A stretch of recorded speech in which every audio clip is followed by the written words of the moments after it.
ம். அனைவருக்கும் வணக்கம். இன்றைய தினமணி செய்தித்தாள்ல என்ன செய்திகள் இருக்கு அப்படின்னு சொல்லி பார்ப்போம். முதல்ல பார்த்தீங்கன்னா, காலை உணவு திட்டம் 8ஆம் வகுப்பு வரை விரிவாக்கம் அப்படின்னு சொல்லி குடுத்திருக்காங்க. நேத்து நம்ப தமிழக முதலமைச்சர் கிட்ட இருந்து ஒரு முக்கியமான அறிவிப்பு வெளியாயிருக்கு. என்ன அப்படின்னு சொல்லி பார்த்தீங்கன்னா, காலை உணவு திட்டம் 2022ஆம் ஆண்டு தொடங்கப்பட்ட இந்த காலை உணவு திட்டம் அப்படிங்கிறது 1 முதல் 5ஆம் வகுப்பு வரை படிக்கக்கூடிய மாணவர்களுக்கு தான் வழங்கப்பட்டுட்டு வருது. இதுவரைக்கும் பார்த்தீங்கன்னா. இந்த காலை உணவு திட்டம் அப்படிங்கிறத 8ஆம் வகுப்பு வரை படிக்கக்கூடிய மாணவர்களுக்கு விரிவாக்கம் செய்யணும் அப்படின்னு சொல்லி தமிழக அரசாங்கம் முடிவெடுத்திருக்காங்க. இந்த விரிவாக்கம் அப்படிங்கிறது செப்டம்பர் 17ஆம் தேதி பெரியாருடைய பிறந்த நாள் அன்னைக்கு இந்த விரிவாக்கம் அப்படிங்கிறது நடைமுறைப்படுத்தப்படும் அப்படிங்கிறத சொல்லியிருக்காங்க. அந்த வகையில இந்த காலை உணவு திட்டம் அப்படிங்கிறது பார்த்தீங்கன்னா, பல விரிவாக்கங்கள பார்த்திருக்கு. முதல்ல மே 7ஆம் தேதி 2022ல பார்த்தீங்கன்னா, அப்போதைய முதலமைச்சர் சட்டமன்றத்துல விதி எண் 110 கீழ இந்த மாரி காலை உணவு திட்டம் அப்படிங்கிறத கொண்டு வரப்போறோம்ன்னு சொல்லியிருந்தாரு. அதுக்கப்புறமா அண்ணாவுடைய பிறந்த நாள் செப்டம்பர் 15, 2022 அப்போ இந்த காலை உணவு திட்டம் அப்படிங்கிறது மதுரையில வச்சு ஒரு பைலட் ப்ராஜெக்ட்டா தொடங்குனாங்க. அதுக்கப்புறமா மார்ச் 1, 2023 முன்னாள் முதல்வருடைய பிறந்த நாள் அன்னைக்கு பார்த்தீங்கன்னா, இந்த திட்டம் விரிவாக்கம் செய்யப்படுது. கார்ப்பரேஷன் மற்றும் முனிசிபாலிட்டி ஏரியாஸ்ல இருக்கக்கூடிய அரசு அ பிரைமரி ஸ்கூல்ஸ் எல்லாத்துலயுமே எக்ஸ்பேண்ட் பண்றாங்க. சரியா? அதுக்கப்புறமா 25 ஆகஸ்ட் 2023ல பார்த்தீங்கன்னா, தமிழ்நாட்டுல இருக்கக்கூடிய எல்லா கவர்ன்மென்ட் பிரைமரி ஸ்கூல்ஸ்க்கும் இந்த திட்டத்த எக்ஸ்பேண்ட் பண்ணியிருப்பாங்க.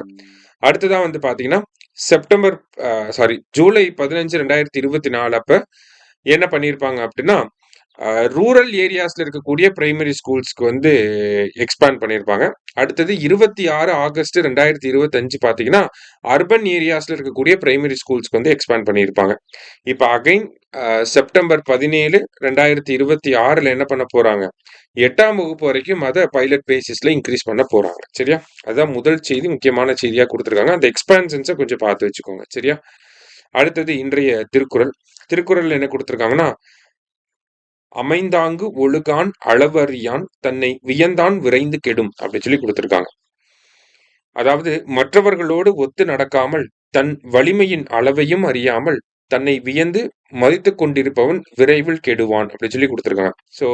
மத்தவங்களோட சேராம, அதே மாரி பார்த்தீங்கன்னா, நம்மளோட கெப்பாசிட்டி என்னன்னு தெரியாம, மிகை மதிப்பீடு செஞ்சு கொண்டுட்டு இருப்பாங்கல்ல, அவங்க எல்லாருமே சீக்கிரமா கெட்டழிவாங்க அப்படின்னு சொல்லி வள்ளுவர் சொல்றார். திருக்குறள் எண் 474 அதிகாரம் வழி அறிதல் அப்படிங்கிற அதிகாரத்துல.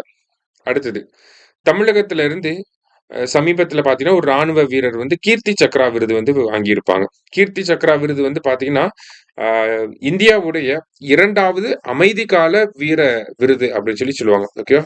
Second highest peace time gallantry award அப்படின்னு சொல்லி சொல்லுவாங்க. அந்த ராணுவ வீரர் பொறுத்தவரைக்கும் பார்த்தீங்கன்னா,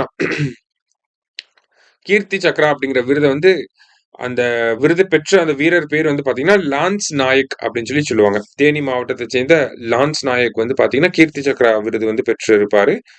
ஸோ 2024 அப்ப என்ன ஆயிருக்கும்னா, இந்த காஷ்மீர்ல பயங்கரவாதிகளுக்கு எதிரான ஒரு துப்பாக்கிச் சூடின் போது, இவருக்கு அடிபட்டிருந்தாலுமே அந்த பயங்கரவாதிகளுக்கு எதிரான அவரோட கடமைய தவறாம செஞ்சிருப்பாரு. அதனால இவருக்கு அந்த கீர்த்தி சக்ரா விருது வழங்கப்பட்டிருக்கும்.